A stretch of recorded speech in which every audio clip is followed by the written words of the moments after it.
하나님 말씀 고린도서 1장 23절부터 보겠습니다. 저희 아내가 코로나라 걸려서 지금 안 보입니다. 저는 뭐 괜찮은데요. 혹시나 해서 이게 있습니다. 불편하시더라도 혹시 침이 튈까봐. 고린도 후서 1장 23절에서 2장 11절까지입니다.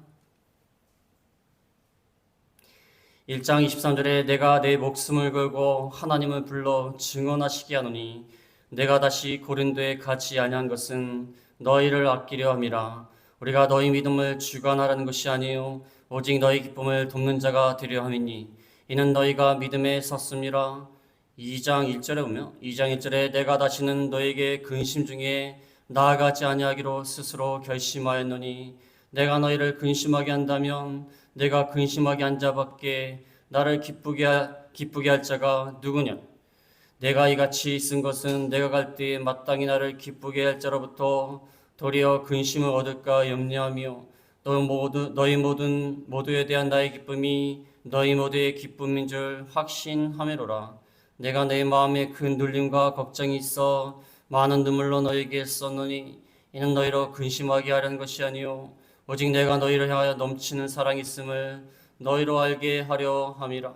근심하게 한 자가 있었을지라도 나를 근심하게 한 것이 아니요 어느 정도 너희 모두를 근심하게 한 것이니 어느 정도로 하면 내가 너무 지나치게 말하지 아니하려 함이라. 그 다음에 11절에 보겠습니다. 마지막 11절 2장 11절에 이는 우리로 사탄에게 속지 않게 하람이라. 우리는 그 계책을 알지는 못하는 바가 아니로라. 아멘. 이 말씀을 통하여 우리의 기쁨을 위하여 우리라는 이 공동체, 교회면 교회, 어떤 조직이면 조직, 직장이면 직장, 가정이면 가정, 이 모든 공동체의 기쁨을 위하여 우리가 무엇을 하여야 되는가? 제가 군대 생활할 때 행군한 적이 있습니다. 저희는 행군을 참 많이 했어요. 산으로 이렇게 행군을 많이 했는데 이 행군을 하다 보면은 이 군장이 너무나 무거울 때가 있어요. 행군을 하면서 쭉 가고 있는데 어떤 이등병이 이제 막 돌아와가지고 너무 힘들게 올라가는 거예요. 그러니까 이 병장 거의 말년이 다 됐어요. 저도 아는 사람이. 거의 말년된 병장이 내놓으라는 거예요. 그러니까 이등병이 너무 황송하잖아요. 병장 군대에서 이등병 앞에서 병장이면요 별이 날아갔습니다. 병장이 자기가 져주겠다는 거예요.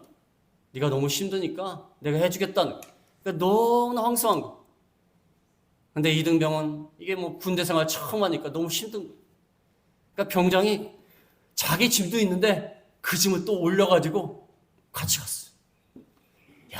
그 모습을 봤을 때, 이게 말로만 듣던 남자 간의 이 끈끈한 우정, 전우애가 아닌가?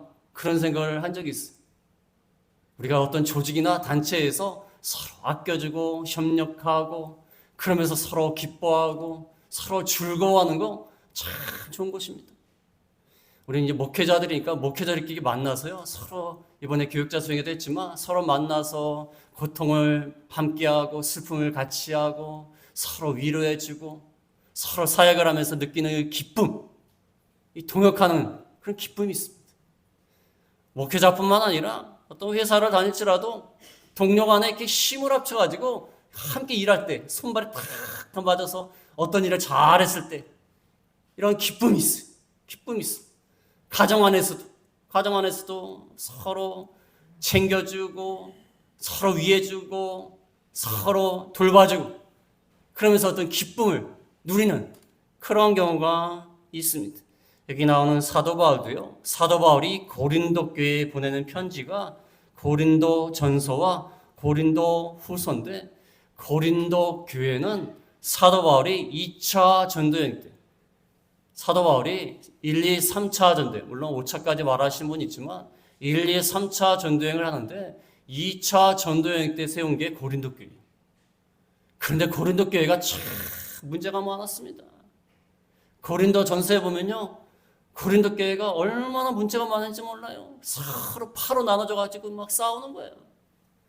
그래서 서로 소송하고, 그 다음에 아주 또 음란방탕하고, 그 다음에 교회가 또 은사로 말미암아 무질서하고, 성만찬을 하면서 또 뭐 식사를 뭐 챙기는 문제에 있어서 또 뭐 불공평하게 갖고 서로 또 다투고, 그런 어려운 가운데 있는 그러한 교회였어요. 그러한 교회인데 사도 바울은 그 교회에 대해서 너무 애정이 있는 거예요.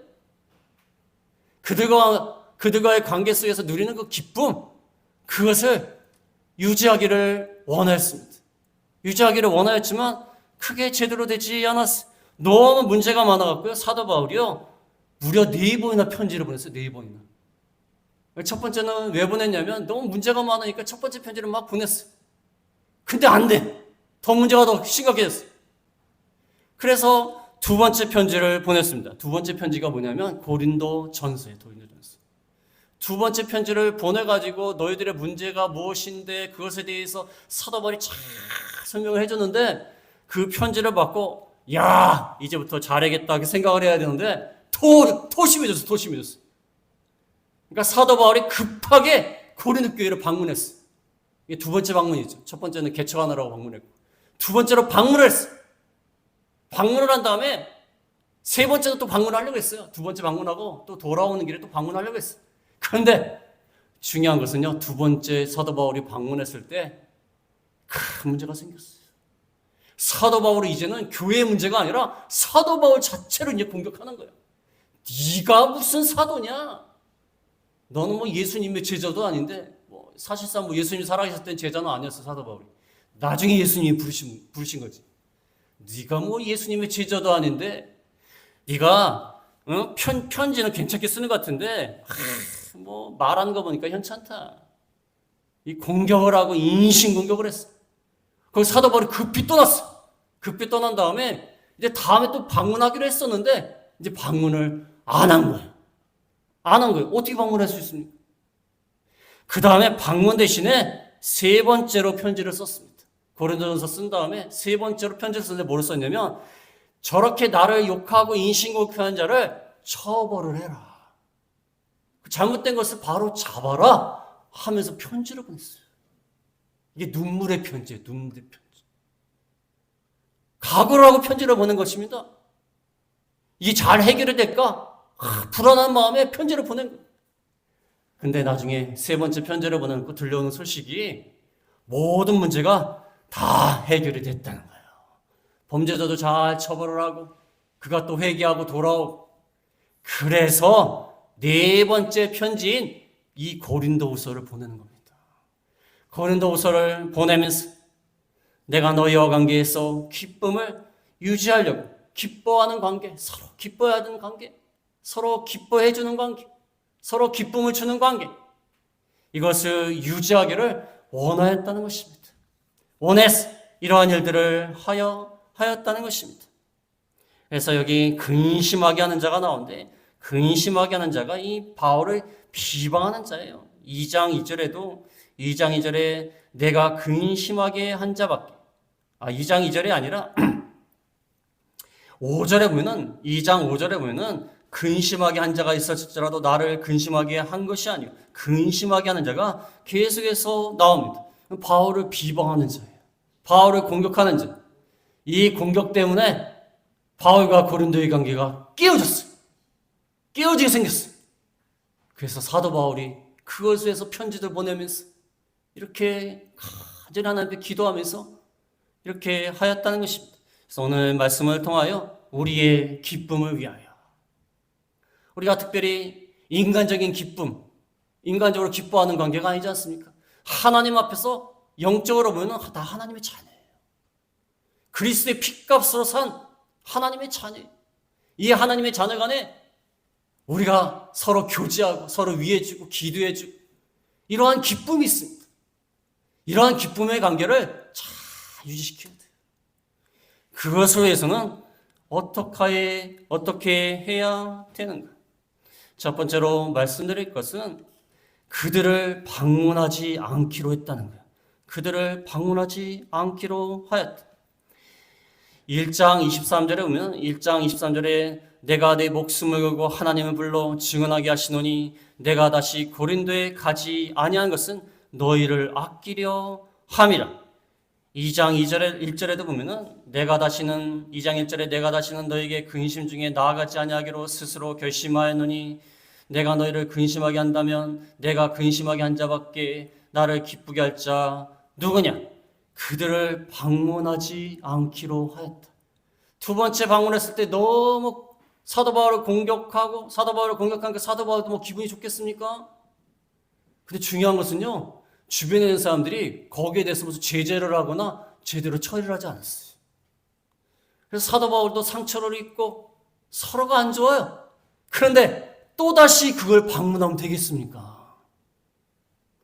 그래서 우리의 기쁨을 위해서 내가 방문하지 않기로 하였다는 것입니다. 방문하지 않으니까요, 사도 바울을 비방하는 사람이 뭐라고 얘기한 줄 아세요? 왜 또 약속을 안 지키느냐? 왜 또 약속을 안 지키냐? 방문하기로 했잖냐? 연속해서 방문하기로 했잖냐? 마게도냐 갈 때도 방문하고 올 때도 방문하기로 했잖냐? 왜 또 약속을 안 지키느냐? 이 비방하는 사람이요, 뭘 해도 비방해요.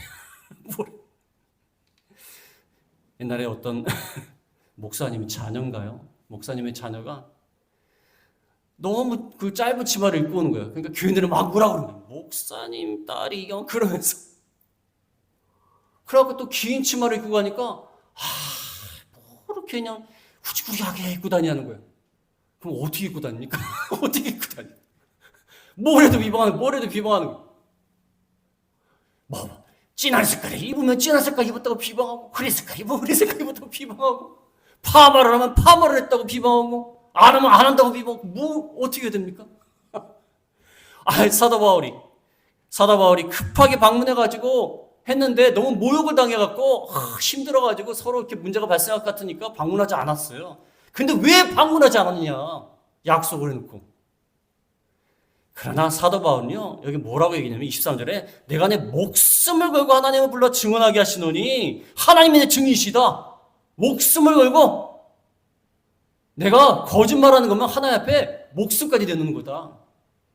다시 고린도에 가지 않은 것은 너희를 아끼려고 그런 것이다.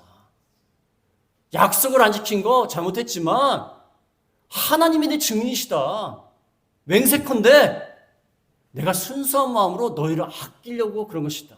가서 만나게 되면 서로 또 얼굴 붉히게 되고 서로 싸우게 되고 서로 감정도 안 좋게 되니까 그럴까봐 내가 근심 중에 나아가지 아니하기로 결심하였다. 2장 1절에 나오지 않습니까? 근심 중에 나아가지 아니하기로 결심을 하였다는 것입니다.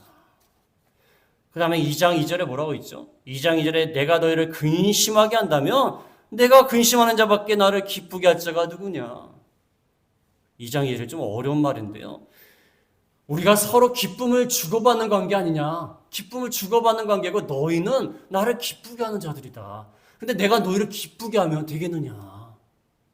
기쁨을 주고받는 관계인데 너희한테 슬픔을 주고 근심을 주면 되겠느냐? 그래서 방문하지 않았다는 거예요. 우리가 때로는요, 여기서 지혜를 배울 필요가 있어요. 서로 친한 사이고 서로 기쁨을 같이 하고 슬픔을 같이 하는 사이인데 안전 문제가 생기면요, 얼마 가면요 비대면으로 있는 게 좋아요. 비대면. 저희 아내가 코로나에 걸려갖고 지금 저 방송을 통해서 보고 있습니다. 때로는 비대면이 필요해요. 코로나 기간 동안 비대면이 필요했지 않습니까? 서로 감정이 안 좋고 갈등이 있는데 계속 얼굴 맞대고 얘기하면 좋겠어요? 계속 얘기할 필요 없어요. 잠시간은 안 만나는 게 좋아요. 시간을 두는 게 좋다는 것입니다. 서로 가까운 관계고, 서로 기쁨을 주고받는 관계고, 서로 같이 울고 같이 슬퍼하는 그런 관계인데 또 근심을 주면 되겠느냐? 사도 바울이 내가 너를 근심하게 한다면 되겠나? 누가 너를 기쁘게 할 자가 누구냐? 너희만이 나를 기쁘게 할 자다. 내가 너희한테 근심을 줄 수가 없다. 그래서 방문하지 않기로 한 거예요. 약속을 안 지킨 건 잘못했지만 사도 바울의 중심은 우리가 서로 기뻐하는 이 관계가 유지되기를 원하였습니다. 이 사도 바울이 참 중심이 좋아요. 사도 바울이요, 편지를 보면요, 고린도후서는 특별히 이 개인적인 감정이 잘 나타나는데, 시간이 나실 때 한번 고린도후서 한번 읽어보세요. 사도 바울이 얼마나 고린도 교회는 사랑하는지 몰라요. 참 목회자로서 부럽습니다. 얼마나 사랑하는지 몰라요. 지금 그 교회에서 자기를 욕하고 자기를 인신공격하는 사람 때문에 갈등이 지금 생긴 겁니다. 그런데 편지를 보내면서 무려 4번씩이나 편지를 보내면서 그들을 설득해주고 그 문제를 잘 해결되기를 바라는 이 사도 바울의 마음이 나타나지 않습니다. 너희를 위해서 너희를 아끼려고 그렇게 방문하지 않기로 했다는 것입니다. 그 다음에 두 번째로 사도 바울은 우리의 기쁨을 위해서 범죄자를 처벌해야 된다고 편지를 썼습니다. 범죄자를 처벌해야 된다. 2장 3절에 보면은 2장 3절에 내가 이같이 쓴 것은 내가 갈 때 마땅히 나를 기쁘게 할 자로부터 도리어 근심을 얻을까 염려하며 또 너희 모두에 대한 나의 기쁨이 너희 모두의 기쁨인 줄 확신함이로다. 내가 마음에 큰 눌림과 걱정이 있어 많은 눈물로 너에게 썼노니 이는 너희로 근심하게 하려 한 것이 아니요 오직 내가 너희를 향하여 넘치는 사랑이 있음을 너희로 알게 하려 함이라. 근심하게 한 자가 있었을지라도 나를 근심하게 한 것이 아니요 어느 정도 너희 모두를 근심하게 한 것이니 어느 정도라면 내가 너무 지나치게 말하지 아니하려 함이라. 이러한 사람은 많은 사람에게서 벌받는 것이 마땅하도다. 그 다음에 9절에 보겠습니다. 2장 9절에 너희가 범사에 순종하는지 그 증거를 알고자 하여 내가 이것을 너희에게 썼노라. 한마디로 말하면 범죄자를 처벌하게 하려고 편지를 보냈다는 거야. 이 고린도서 앞전 편지, 세 번째 편지. 두 번째 방문에서 너무 안 좋은 일이 있었는데 그 자를 처벌해야 된다고 편지를 보냈어요. 편지를 보냈는데 편지를 보낼 때 4절에 보면은 4절에 큰 눌림과 걱정이 있어 많은 눈물을 너에게 썼노니. 눈물의 편지라고 그래요. 눈물의 편지. 얼마나 사도 바울이 괴롭겠습니까? 자기는 고린도 교인들을 위해서 그렇게 노력을 하고 사도 바울이 한 푼 받지 않습니다. 사도 바울은 스스로 일하면서 사역을 한 사람이에요. 얼마나 힘들겠습니까? 핍박을 당하면서 고통을 당하면서 고린도서 1장 앞에 가보면요. 아시아에서도 여러 가지 고통을 당했다고 나와 있습니다. 그래서 그 앞에 고린도서 1장 8절에서 9절에 보면은 아시아에서도 너무 고통을 많이 당했어요. 그런 상태에서 이 고린도 교회도 방문했더니 거기서도 자기를 공격하고 욕하고 비방하고 그러니까 얼마나 슬프겠어. 큰 눌림과 걱정이 있어. 많은 눈물로 너에게 썼다. 뭐라고 썼냐면은 그 범죄한 자를 처벌하라고 쓴 거예요. 처벌하라고. 사도 바울은요. 그냥 넘어가지 않아요. 그 자를 처벌해야 된다는 거예요. 그냥 넘어가면 되겠습니까? 계속해서 분란을 일으키는데 어떻게 하겠어요? 조치를 취하라는 것입니다. 조치를 취하려고 편지를 쓰다 보니까 얼마나 눌림과 걱정이 많았어. 많은 눈물로 편지를 쓴 것입니다. 왜 이렇게 하냐면은 3절에 내가 이같이 쓴 것은 나를 기쁘게 할 자로부터 도리어 근심을 얻을까 하며 내가 이같이 범죄자를 처벌하라고 쓴 것은 내가 너희를 통해서 기쁨을 얻어야 되는데 도리어 근심이 생겼다. 내가 기쁨을 얻어야 되는데 도리어 근심이 생겼다. 근데 내가 기뻐야 너희도 기쁜 것이다. 우리는 기쁨을 함께하는 자가 아니냐. 그렇지 않습니까? 사도 바울이 기뻐야 고린도 교인도 기쁘지 않겠습니까? 그러니까 편지를 이렇게 썼다는 거예요. 범죄자를 처벌하라고. 그렇게 해야 나도 기쁘고 내가 기뻐야 여러분도 기쁠 것이 아니냐. 그래서 이 편지를 썼다는 거예요. 4절 끝에 뭐라고 나왔냐? 4절 끝에 내가 너희를 향하여 넘치는 사랑이 있음을 알게 하려는 것이다. 사랑하는 마음으로 이 범죄자를 처벌하라고 쓴 것이다. 우리가 서로 기뻐하고 즐거워하는 이 관계를 위해서 이 죄악된 자를 처리하지 않으면 안 된다. 왜냐하면 5절에 보면 5절에는 근심하는 자가 있지만 그 나만 근심하는 게 아니라 너희도 다 근심하게 한 것이다. 어느 정도 너희를 근심하게 한 것이다. 어느 정도라 하면 너무 지나치게 말하지 않으려고 이렇게 말한 것이다. 사실상 사도 바울만 근심하게 한 게 아니라 그 범죄자가 모든 교인들을 다 근심하겠다는 거예요. 그래서 어떤 단체나 조직에서요, 또 문제를 일으키는 사람을 제대로 처리하지 않으면요, 모든 기쁨의 관계가 다 깨어져요. 처벌을 한다고 그래갖고 무슨, 야, 네가 아무래도 네가 고치덩어리야. 너 나가. 그러면서 그게 뭐 극단적으로 이렇게 하라는 게 아니라 제대로 이렇게 문제를 해결해야 된다는 거예요.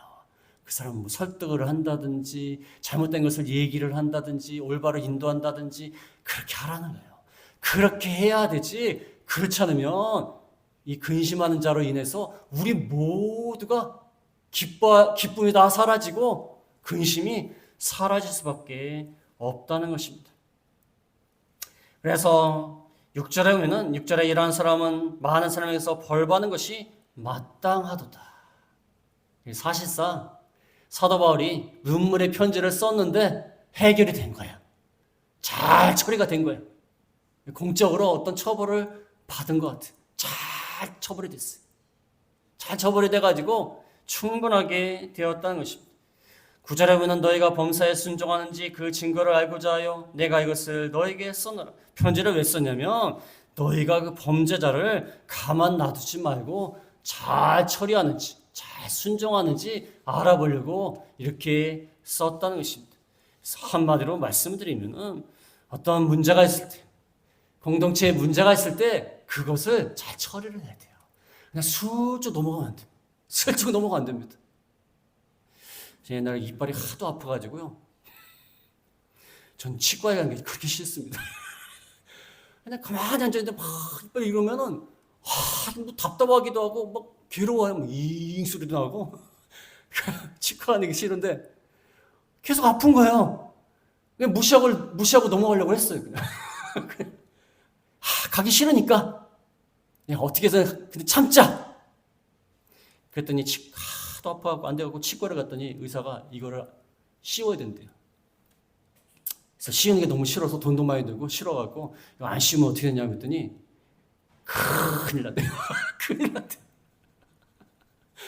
그래갖고 결국에는 씌웠는데 우리가요 어떤 문제가 있을 때요 단체에 문제가 있을 때요 그것을 잘 처리를 해야 돼요. 갈등을 잘 조정을 해야 된다는 것입니다. 이번에 교육자 수행회를 하면서 어떤 목사님이 설교를 하셨는데 참 은혜가 되더라고요. 은혜가 되더라고요. 왜 그러냐면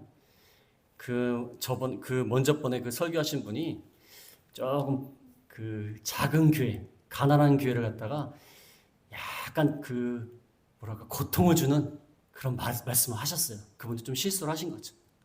그래갖고 작은 교회들은 맨날 이렇게 도움만 받으려고 하느냐 뭐 그런 식으로 얘기를 하신 것 같아요. 그러니까 작은 교회 목사님들이 다 프리주고 가지고 우리는 뭐 도움 받고 싶어서 도움 받냐 그러면서 프리주고 있는데 그 목사님이 나와가지고 위로를 해주시는 거예요. 위로를 해주면서 우리가 서로 긍휼히 여기면서 물질도 하나님이 주신 것이다. 그래서 참 이렇게 위로해 주시니까 모든 교육자들이 다 마음이 좋아진 거예요. 우리가 그게 필요한 것 같아요. 어떤 조직이든지 교회든지 단체든지 어떤 문제가 있으면요 잘 지혜롭게 처리해야 돼요. 피해서는 안 돼요. 피해서는 안 돼요. 잘 처리를 해야 돼요. 사도 바울이 아주 강하게 하지 않습니까? 눈물로 그러나 편지를 쓰는 거예요. 그냥 은근슬쩍 넘어갈 수 있어요. 야, 내가 이 편지를 썼다가 도리어 그 사람들이 더 화가 나가지고 더 문제가 심각해질 수 있지 않습니까? 그러나 편지를 쓰는 거예요. 이거를 잘 처리하지 못하면 안 된다. 그런 문제들이 있을 때 잘 처리하고 나가야 된다는 것입니다. 그래서 그 목사님도 그렇게 생각하신 것 같아요. 마음 아픈 분들이 많을까 봐 위로해 주면서 힘을 주면서 이렇게 말씀을 하신 것 같아요. 말씀을 하시는데 참 눈물이 나더라고요. 자세히 기회가 되면 말씀을 드리겠지만 우리가 갈등이 있을 때 이것을 잘 처리하지 않으면 우리의 기쁨은 사라지고 만다는 것입니다. 그 다음에 사도 바울은 기쁨을 위해서 무엇을 했냐면 세 번째로 바울은 그들의 기쁨을 도왔습니다. 그들의 기쁨을 돕는 자였습니다. 1장 24절, 1장으로 가서 1장 24절이면 우리가 너희 믿음을 주관하는 것이 아니요 오직 너희 기쁨을 돕는 자가 되려 함이니 이는 너희가 믿음에 섰습니다. 사도 바울이 그 범죄자를 처벌하라고 그랬다 그래갖고 내가 너희를 주관하려고, 쉽게 말하면 갑질을 하려고 그 나쁜 놈 있으니까 처벌해라, 그런 의미에서 편지를 쓴 게 아니라는 거예요.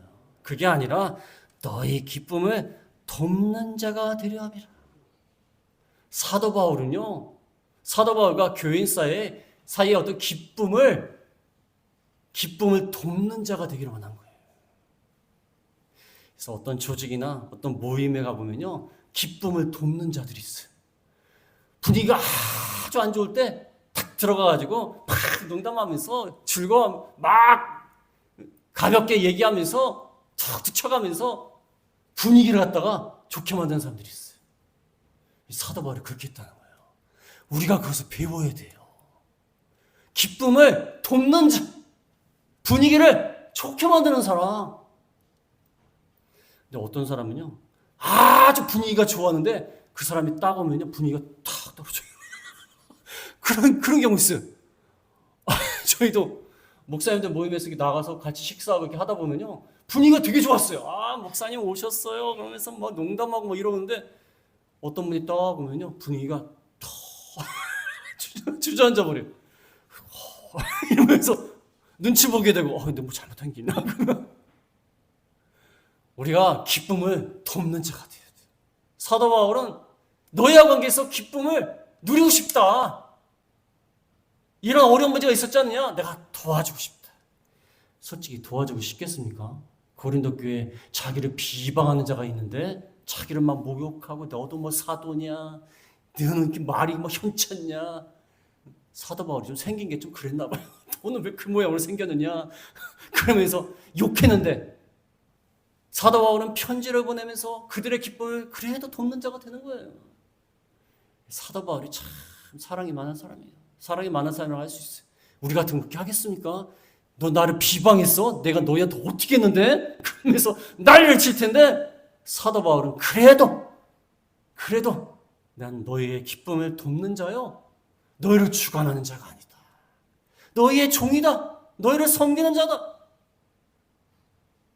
참 이 말씀이 참 은혜가 되는 말씀입니다. 마지막으로 사도 바울은 우리의 기쁨을 위해서 뭘 했냐면, 참 이게 좋은 말씀입니다. 네 번째는 회개한 자를 용서하고 위로하라고 했어요.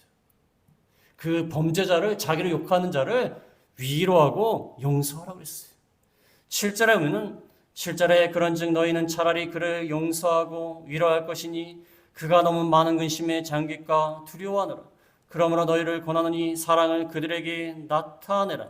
10절에 가면 10절에 너희가 무슨 일이든지 누구를 용서하면 나도 그리하고 내가 만일 용서한 일이 있으며 용서한 그것은 너희를 위하여 그리스도 앞에서 한 것이니 이는 우리로 사탄에게 속지 않게 하려 함이라. 우리는 그 계책을 알지 못하는 자가 아니로라. 차라리 용서하고 위로해라. 그가 범죄했고 그가 잘못했지만 그가 회개하고 돌아왔잖느냐. 용서해라. 우리의 기쁨을 위해서 용서해라.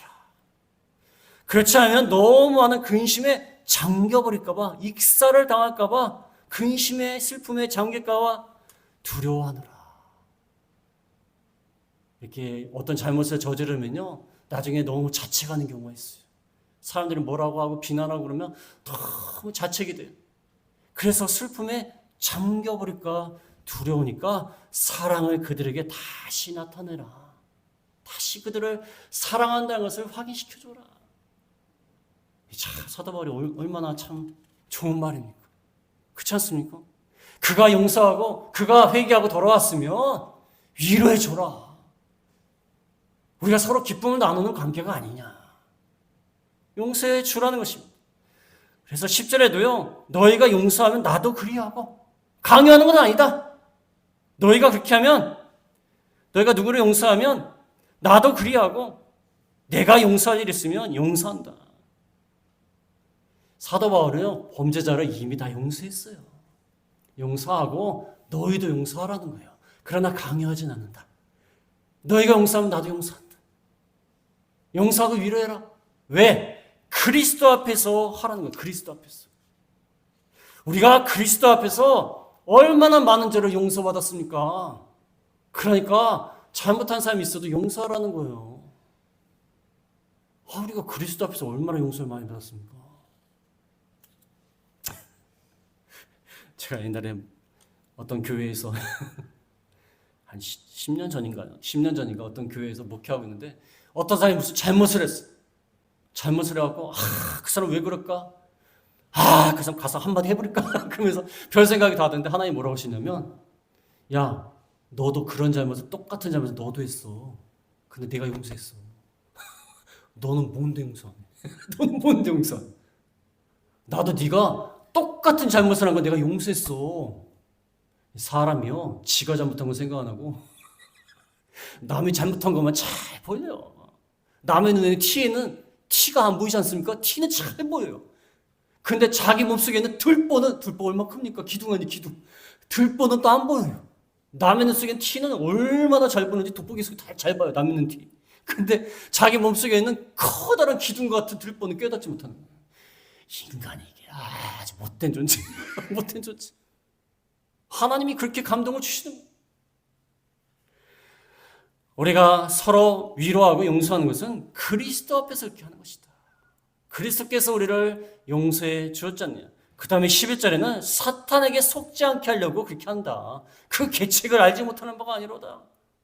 사탄이 이걸 통해서 이용을 합니다. 어떤 갈등을 통해서 사탄이 이용을 해요. 이용을 해갖고 사탄에게 우리가 이용당할 수가 있어요. 사탄은 계책이 아주 뛰어나요. 뛰어나. 그러니까 용서하고 위로해 주라는 거예요. 사탄이 이것을 이용하지 않도록 하라는 것입니다. 그래서 우리가 어떤 사람이 실수를 했을 때 그걸 용서해야 돼요. 왜? 우리는 실수 안 합니까? 얼마나 실수를 많이 해요. 우리의 기쁨을 위해서 용서해 줘야 돼요. 서로 기쁨의 관계, 서로 즐거워하는 관계로 해서 용서해 주라는 것입니다. 그래서 오늘 말씀을 통하여서 우리의 공동체, 교회, 가정, 우리의 직장, 우리의 어떤 단체든지 이러한 말씀을 통하여서 사도 바울이 한 이 모본을 통하여서 우리의 기쁨을 위해서 서로 참고 용서해주고 서로 사랑하는 저희가 다 되겠습니다. 말씀을 생각하시면서 잠깐 기도드리겠습니다.